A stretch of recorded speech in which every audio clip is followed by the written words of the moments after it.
You have to turn your mic on, man.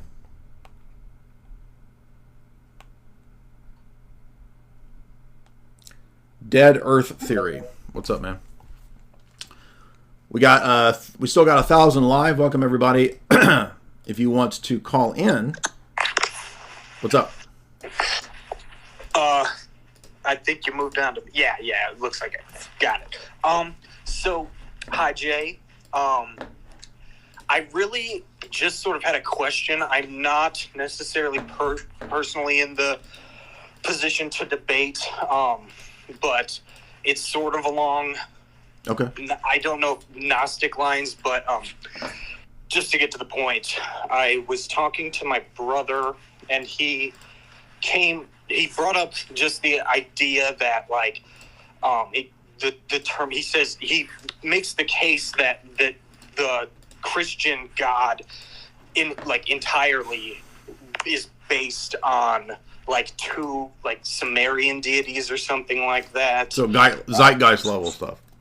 Yeah, and I'm just kind of wondering.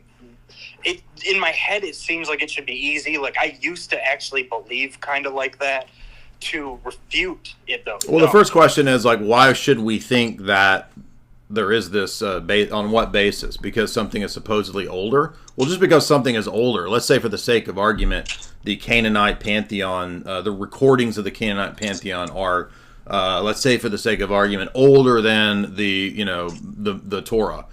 That wouldn't prove that it's true, nor that the Torah borrowed from that. That's simply a non sequitur. But beyond that, I mean, there are very noticeable differences between the God presented in Genesis and what we see in the Canaanite pantheon or in the, Babylonian Marduk, what Tiamat, all that kind of stuff. There's for example, if you read, I'm not a huge fan of William Lane Craig, but William Lane Craig has actually a really good book on this topic, which is called Creation Ex Nihilo. And in that book, he actually contrasts the surrounding near Middle Eastern pagan religions to the type of God revealed in the Torah, and it's vastly different. So what a lot of these groups or arguments do, the Gnostics, the Zeitgeist type people, they will take superficial similarities and then leap to the conclusion that the Bible ripped it off, or the Bible has a real secret religion, which is this Gnostic thing, none of which is true. It's all just non sequiturs.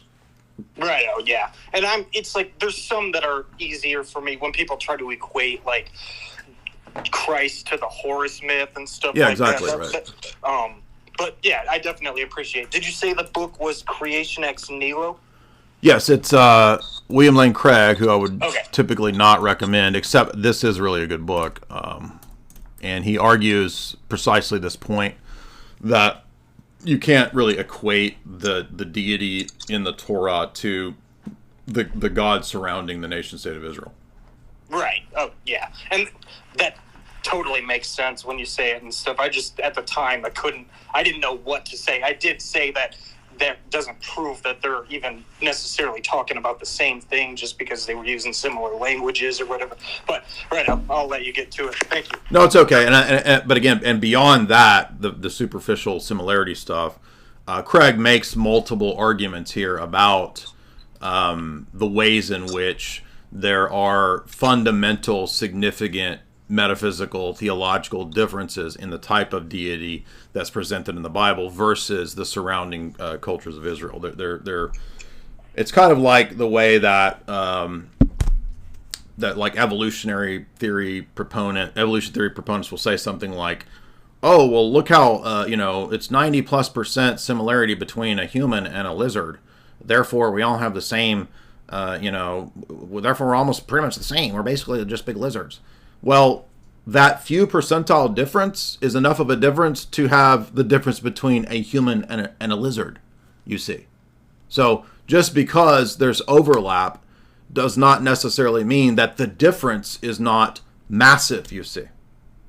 And by that line of argumentation, all deities are the same deity because they all share something in common. Well, how do we know what the lowest common denominator of things in common is, whereby we then have the same referent?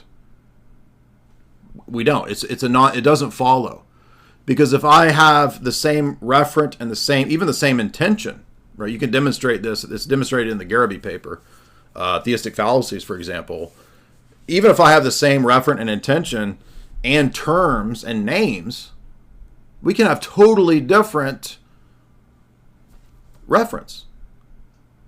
For example, I say there's $1 million worth of gold buried in a basement in the Promised Land.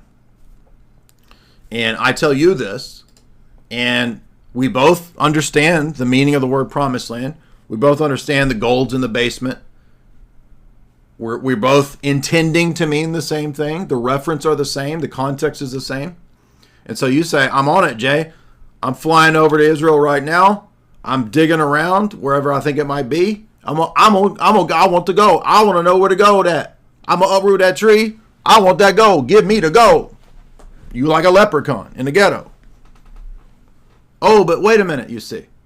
When I said the gold is in a basement of the Promised Land, I meant the Christian bookstore down the road called Promised Land, and I buried my $1 million of gold in their basement.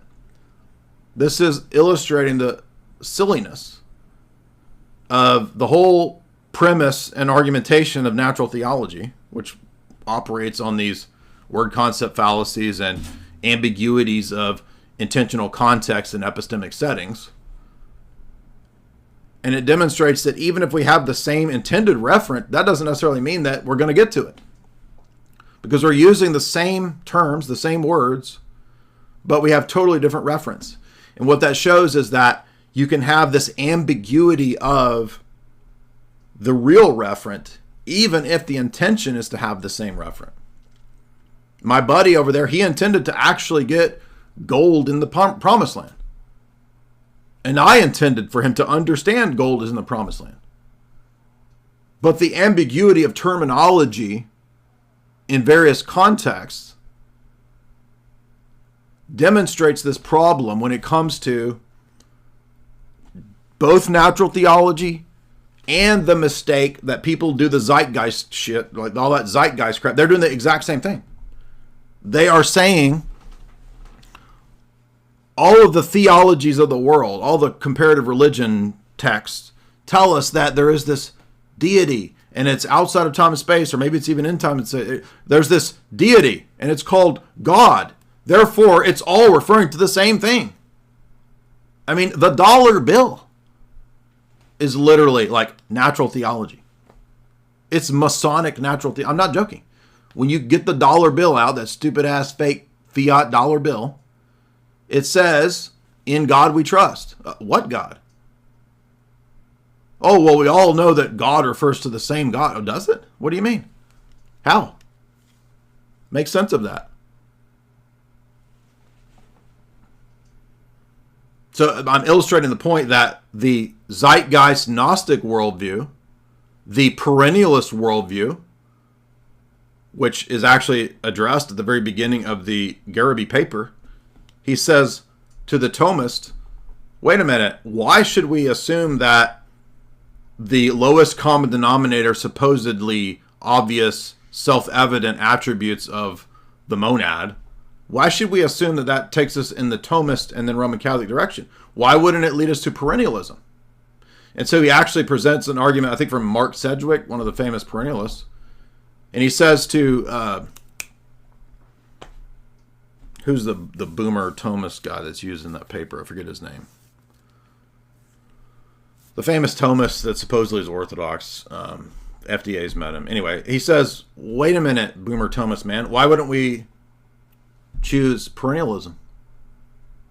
If the lowest common denominator is this list of 8, 10 attributes, why wouldn't we then conclude that perennialism versus and not Thomism and all that? Why isn't it a perennialist worldview? They can never answer that. And in fact, Vatican II garbage theology ought to lead to perennialism. It pretty much is. Or to Masonic jibber-jabber deism. Might as well be all those. Greg.